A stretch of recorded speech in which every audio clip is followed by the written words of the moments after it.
ഇമ്മ എന്റെ ഉമ്മ വിളിച്ചീന്ന്. ഉമ്മാന്റെ കാല് കേട നിക്കണാല. ഞാൻ പോട്ട പെരേക്ക് കുറച്ച് ദിവസത്തിനാണ് ചെല്ലോന്ന് ചോദിച്ചു നിക്കാന്. എങ്ങോട്ട് പോണേ? ഇജ്ജിപ്പോ എവിടേക്കും പോണ്ട തൽക്കാലത്തിന്.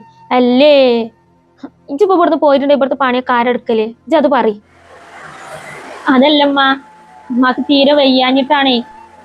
വേറെ ആരും ഇല്ലല്ലോ സഹായത്തിന്. എന്റെ ഉമ്മാന്റെ വയ്യായിക മാത്രം ഇജ്ജ് നോക്കി നടന്നാ മതി. മറ്റുള്ളവരെ വയ്യായിക ഒന്നും നോക്കി നടക്കണ്ട. എന്റെ ഉമ്മാക്ക് വയ്യാന്നുണ്ട് എന്റെ ഉമ്മാന്റെ അഞ്ചത്തിയാളെ വിളിച്ചോട്ടെ. ഈ കെട്ടിച്ച മകൾ അങ്ങനെ വിളിക്കലാണ്. കെട്ടിച്ചോട്ട് എന്തെല്ലാം പണികളും കാര്യങ്ങളും ഉണ്ടാവും. അല്ലാതെ ഇന്നിവിടെ വന്ന ആരും നോക്കണമെന്നില്ലല്ലോ. ഇപ്പൊ ഒരു കുമ്പിട്ടുങ്ങാണ്ട് ഒരു ചൂലിട്ട് അടിച്ചു വരിയാൽ തന്നെ ഭയങ്കര ഊരവേദനയാണ്. ഇന്റെ ഊരവേദന ഇജ്ജ് കാണണല്ലേ? അപ്പൊ ഊരവേദന അവിടെ ഉണ്ടായാലും വേണ്ടിയില്ല, എനിക്ക് എന്റെ ഉമ്മാനെ നോക്കാൻ പോണല്ലേ? ഇജ്ജിപ്പോ തൽക്കാലത്തിന് പോവൊന്നും വേണ്ട. ഇജ്ജ് എന്റെ ഉമ്മാന്റെ അഞ്ചത്തികളോടെ വന്ന് നിക്കാൻ പറയും. ചെല്ല്, അടുക്കളയിൽ ഒരു ഇച്ചിരാങ്ങം പണിയില്ലേ കെടുക്കണ്, അത് പോയി ആദ്യം എടുക്ക്. പിന്നെ എന്റെ നാത്തൂനും പിള്ളേരൊക്കെ ഇങ്ങോട്ട് വരുന്നുണ്ട്. ഓളിപ്പ നേരെ വിളിച്ച് വെച്ചിന്ന് വരും എന്നറിഞ്ഞാണ്ട്. അപ്പൊ ഓളെയും കുട്ടികളെയും നോക്കൽ പിന്നെ ആരാണ്? ഈ വയ്യാത്ത ഞാനോ? എന്റെ കുട്ടി അവിടെ പണിയെടുത്ത് ചടച്ചിട്ടാണ് ഇങ്ങോട്ട് ഒന്ന് ആലിസിന് നിക്കാൻ വരുന്നത്.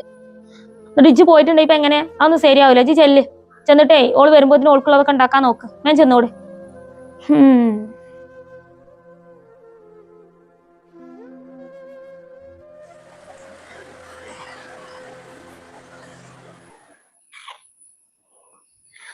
ഓളോളമ്മാനെ ശുശ്രൂഷിക്കാൻ പോണേ.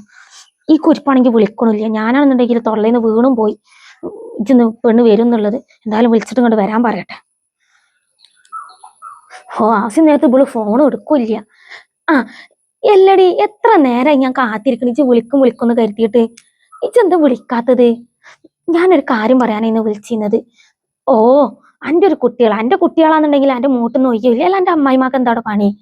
എന്നെ ഇവിടുന്ന് അങ്ങോട്ട് കെട്ടിച്ചിക്കണതേ അവിടുത്തെ വേലക്കാരിയായിട്ടാണ്.